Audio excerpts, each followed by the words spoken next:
Jackson and his team at What Up Digital. They won 5 Academy Awards. Now hang on to those 3D glasses because you just might need them a little bit later on in the tour.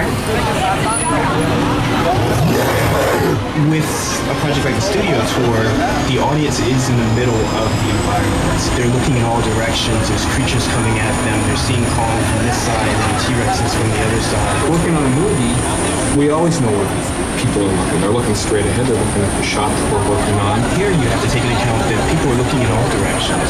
Also, one of the things about this ride, unlike the movies that we're used to working on, there's no cuts because it's one giant shot. This tram that's driving along through Skull Island is where the camera's from. This ring represents where the screen is 10 meters away. We're really creating about 50 minutes of a feature film. That amount of visual information, that number of pixels, and presenting them to the audience, it's a hell of a ride.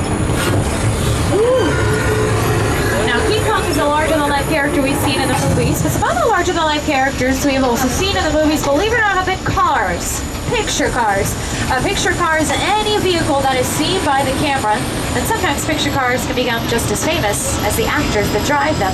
We're going to go check out a few of our very famous picture cars. Look out! One of our first picture cars that will start off our collection is the Ford Cobra Kit from the 2008 reboot of Knight Rider, followed by the Ferrari from Magnum PI. It's actually just the shell of a Ferrari. The internal engine is that of a Volkswagen. Biff's car from Back to the Future we cleaned up quite a bit, got rid of all the manure. Vehicles from Back to the Future 2, these were released in 2015 in the film, so we've got about a week to get those released this year. First eco-friendly cars in the Flintstones film, they all run on foot power. Very high-speed vehicles from our Fast and Furious franchise. More recent addition, the Plymouth Roadrunner from Furious 7. And some new vehicles from our Jurassic World film. We got the Jeep Wrangler Sahara, followed by the Gyrosphere, which is more of a floating vehicle in that movie. And some vehicles from the Transformers movie, including this big tank. Surprisingly, that tank is made primarily of plywood and styrofoam. That's crazy talk, right? Well, it's a lot easier to toss around a tank and our special effects sequences is made of styrofoam and plywood. It's also a lot safer for our stuntmen and women. And I don't know about you, but I love the Jurassic Park movies. I love Jurassic World. I love me some Chris Pine. So let's go see if we can go see him on a little island off the coast of Costa Rica. Welcome to Jurassic Park. I like Chris Pratt. I like Chris Pine too. Chris is Star Trek, Guardians of the Galaxy. Easy movies to mix up. Now we're going to see some more props and set pieces from the Jurassic Park movies, including the famous mobile lab unit coming up here on your left. This was seen dangling over a cliff in the Lost World Jurassic Park with Julianne Moore, Vince Vaughn, and Jeff Goldblum. Now in the movie, it looked like we were pushing this mobile lab unit over a cliff in Costa Rica, but believe it or not, we were pushing it over a parking structure here at Universal. Just decorated it to look like a cliff in Costa Rica. Oh, wait a second. Yeah, slow down here. This is good.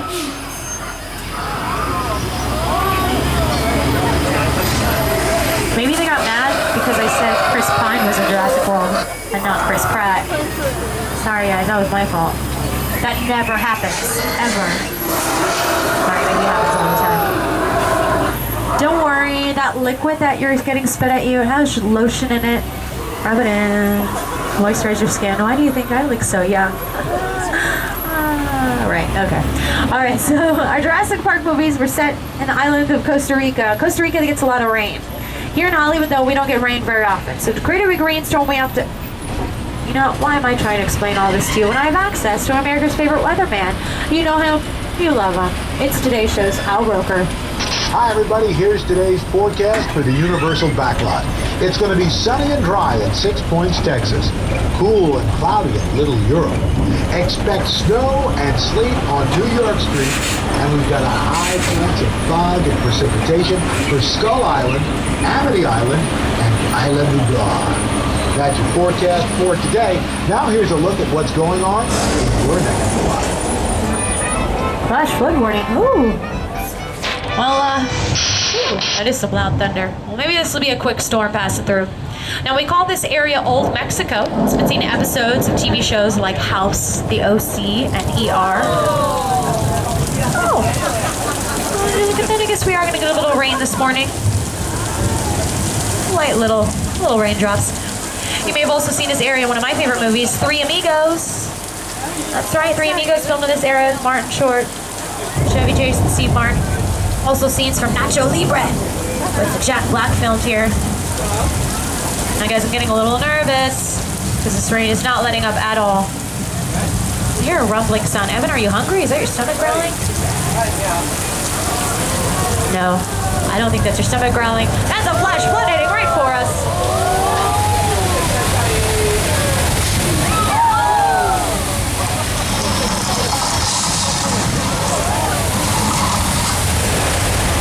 Now that rain is being created by overhead sprinklers that shoots the water straight up so it falls down to earth naturally on camera. And the flash flood is being created by thousands of gallons of recycled water that we actually recycled at the drinking fountains at Disneyland. Ha ha ha ha.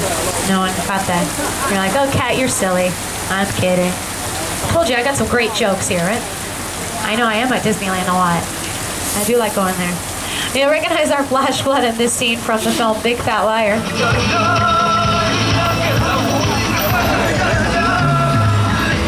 You can't outrun the wolf, kid!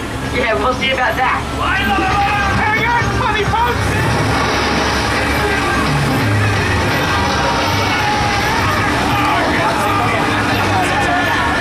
You may also remember our flash flood in a music video for pop star Lady Gaga for her song Judas. Lady Gaga. Now we are crossing the borders of Old Mexico. We have headed into the Wild West. So grab out your cowboy hats. We are cruising by what is known as 6 Points, Texas. Right over there to your left, a few of our classic Western sets. The reason we call that area 6 Points, Texas is because there are 6 different streets. And in the days of silent movies, we could film up to 6 movies at the same time.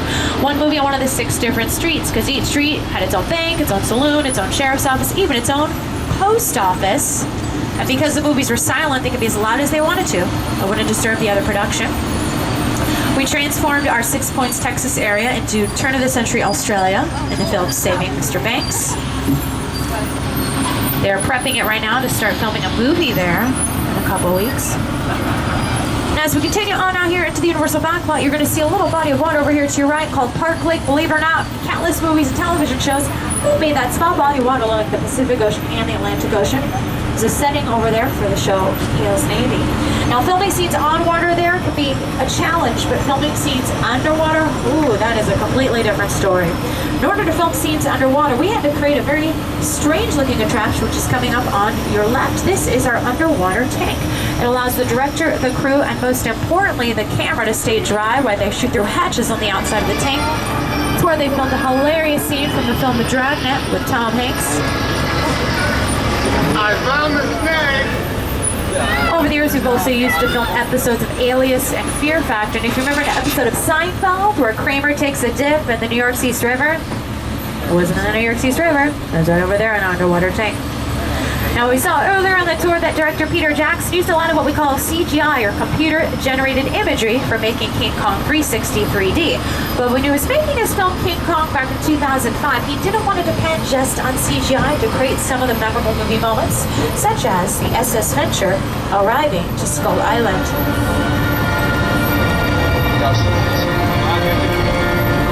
Now, director Peter Jackson, he went all over the world looking for the perfect ship that would appear as a 1930s freighter, as well as the perfect area that would look scary, just like Skull Island.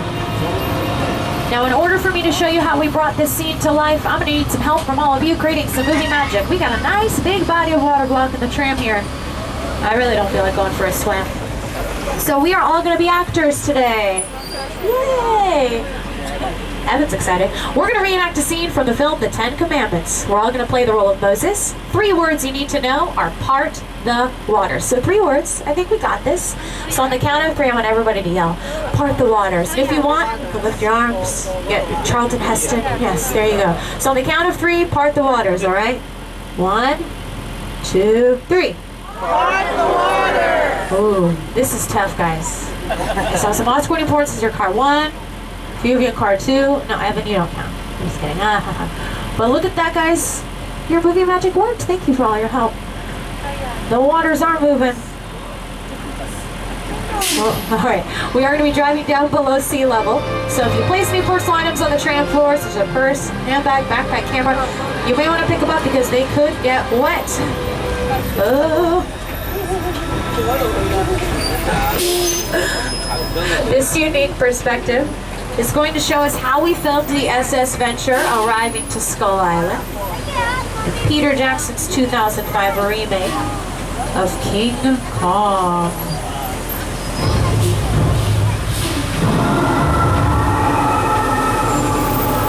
Now, as you will see, the SS Venture is a highly detailed miniature. Believe it or not, that is as large as the ship got for the film. By using various camera techniques as well as weather effects created by rain towers and fog machines. Ultimately, on film, we were able to make it look like this: a real ship and a real island. It's amazing. Oops. Unless you get a duck in a shot like this one. I don't know if the illusion that's the real ship. Those pesky ducks, they always like to be animal actors. Make appearances in all our films.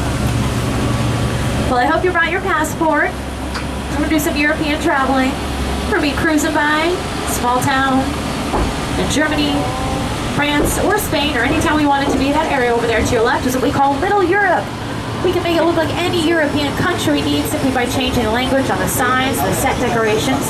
Little Europe can be seen in all of Disney's Pirates of the Caribbean films.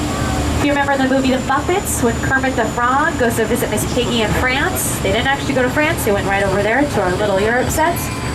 Also, the famous Running of the Bull scene from the comedy City Slickers is filmed over in Little Europe. Ooh, told you Evan likes to break the rules on his first day. I love this. So in stage 50, they're filming a big action blockbuster. That's very top secret. Can't tell you the name of the movie or who's in it, but Evan is friends with some of the cast and crew. He's gotten us clearance to drive through the set while they're on break.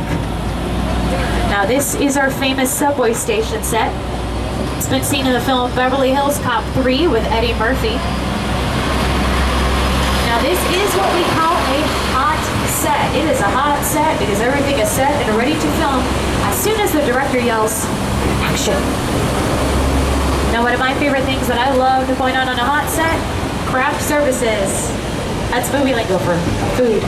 Very important on any movie or TV set. Now their craft services, the table in the far left corner of the pink tablecloth. Let's make sure everybody's happy and well fed. Don't worry, still a California trimmer. We get them all the time. Oh boy. Oh no, this is not a little one. Oh look out, there goes the ceiling.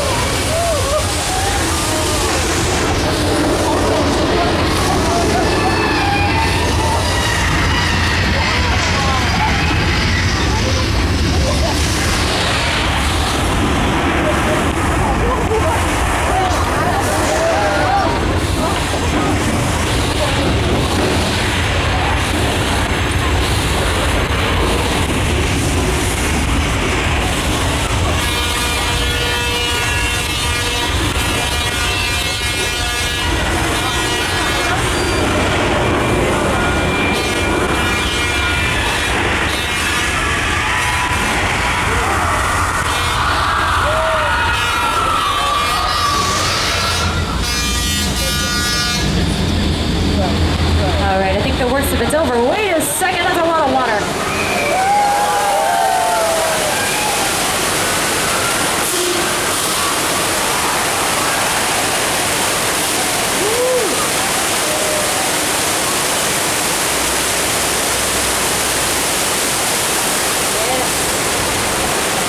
We just survived earthquake, the big one.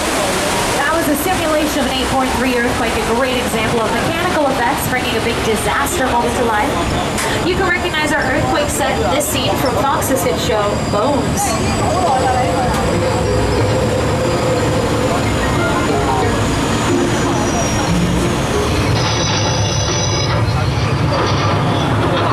Let's go help. Let's get out of here! The water main just broke!